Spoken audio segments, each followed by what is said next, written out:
Hey yo, welcome to Strangle School.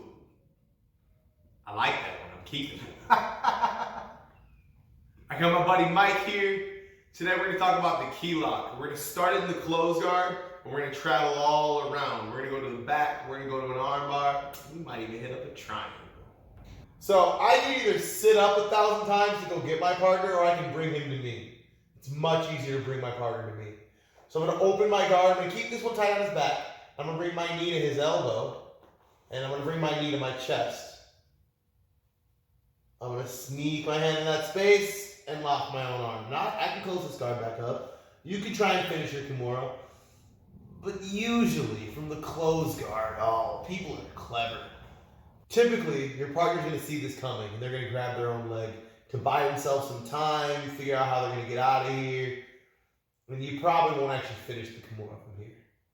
So what I'm going to do is I'm going to open my guard, I'm going to shrimp out, and I'm trying to clear these feet. So sometimes I have to kick with my feet.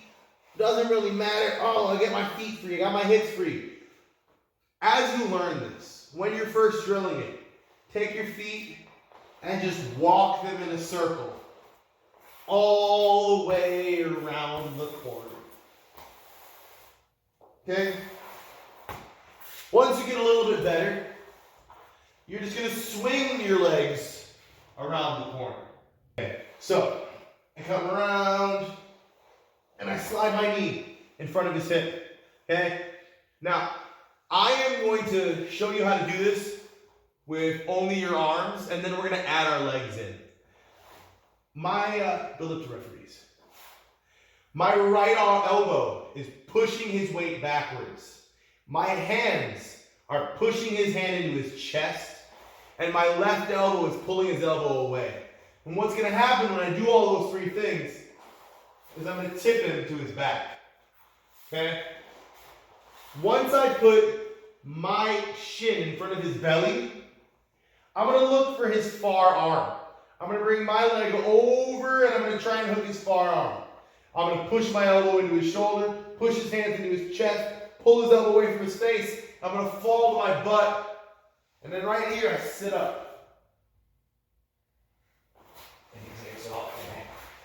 Turns out we need 17 cameras so you can see all the angles. I'm not a big fan of trying to finish arm bars with your knee in their armpit. So what I'm going to do is I'm going to lean towards his head, bring my knee to his chest, and that'll let me bring my foot across his body. Okay. Now I'm going to lean back, and that'll slingshot me up to sitting. If I try and just go from here and do like an oblique crunch, it's pretty tricky.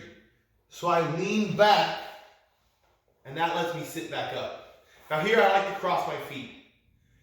Couple of reasons for that. It's going to help me keep his arm away from keep his arm from connecting. Okay? I don't want to lock his hands, so I keep those hands away. Okay, that shin's going to give me that.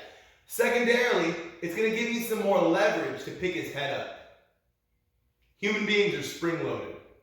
If you push, they push. If you push, they push. The more I push, the more he'll push. I'm ready for that. So when I push and I feel him push, I let him push. His head all the way to the ground and my leg goes around. Push that hand into his chest. I curl my wrists. I attach his elbow to my chest so there's no space. And I sit up nice and tall. Okay? Now as I fall back as far as I can. And when I feel like I can't go any further, I release only the top hand. I slide down to his wrist. And then I'm going to break his elbow into the open space. Not into my chest where his hand can touch my chest. I break it into the open space in either one of my armpits. Just kind of depending on which way his elbow is facing.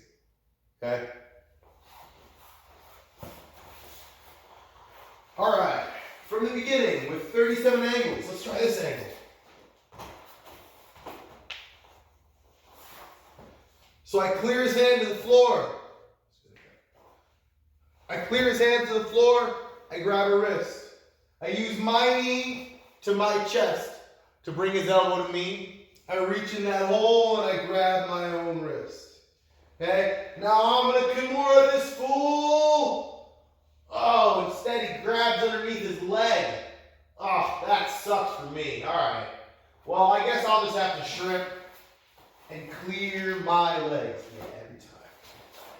I clear my legs. I'm gonna swing in a circle, and I'm gonna roll back, put my knee and shin in front of his hip. I'm hooking my left foot on his big, beautiful butt cheeks. I'm gonna step this right leg over his arm, and I'm pulling with this leg as I let my hips drop to the floor. I push my right elbow into his shoulder. I try and push his hand into his chest, and I use my left elbow to lift his elbow away from his body. Push, push, pull, swing. Knee to the chest, foot over the body, slingshot my way to sitting. Cut tape to facing the camera. I've got my key lock. I push his hand into his chest. I pull his elbow into my chest, and I sit nice and tall. I'm going to pick his head up with my knee so that when he pushes back, he lets my leg go right over his head. Okay? As I fall back, I do not let his hand come off of his chest. I'm trying to take his hand and paint his chest. That's what's going to keep this pressure, making him feel like it's a bicep slicer. If any referee asks you, it's not a bicep slicer. It's an armbar.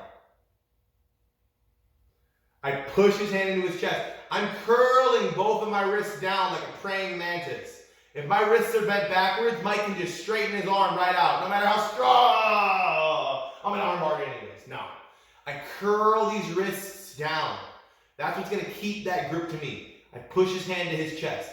I pull his elbow to my chest. I sit nice and tall, and I lay back, putting all my weight on it. And when he pushes away, oh, there it is.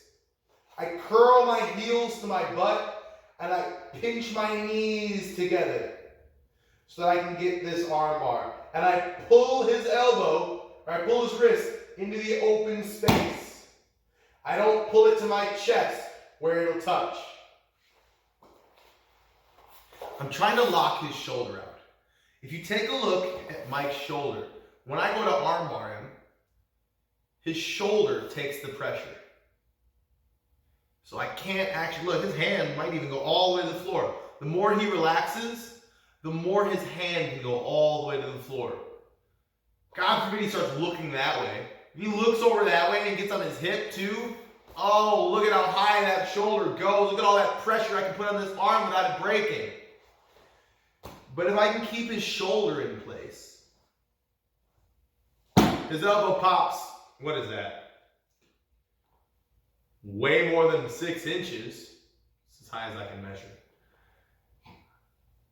Keep that shoulder down. His arm's gonna pop way before it hits the floor. As soon as I let go of the shoulder, he's good. He's Gucci. He's great. So what I'm doing,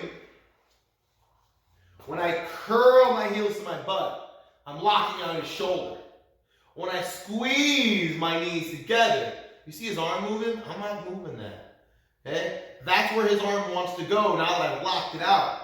Now look at how far his arm will be from my chest when it actually starts to go. If I open my knees at all, his hand goes all the way to my chest. Okay? If I just pinch, but my heels aren't to my butt, same thing. Because I don't just lock one shoulder, I gotta lock out both of his shoulders. I can't let him move at all. So now I got my knees pinched. I curl my heels to my butt, and I can break into the open space. Bow.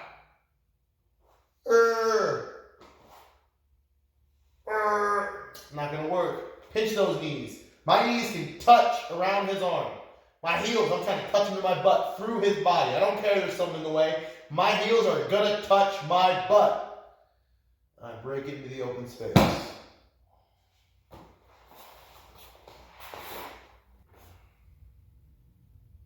Thanks for dropping by Strangle School. Hope you enjoyed this video. Please remember to like, share, comment, and subscribe. This time and every time, thank you for being here.